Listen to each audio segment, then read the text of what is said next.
مانويل بلانكو السفاح الإسباني. ولد مانويل بلانكو ب18 من نوفمبر بالعام 1809، وقد تربى بالجبال.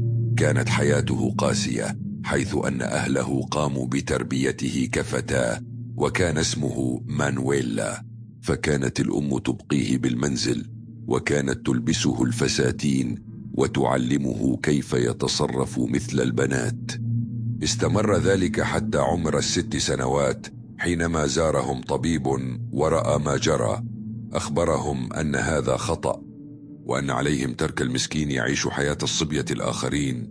وبعمر 8 سنوات قام الأهل بتغيير اسمه إلى مانويل ومعاملته كرجل، إلا أن ال6 سنوات التي قضاها مثل الفتيات دمرت نفسيته تماما. وبحسب بعض المصادر فإنه كان شخصا عاديا،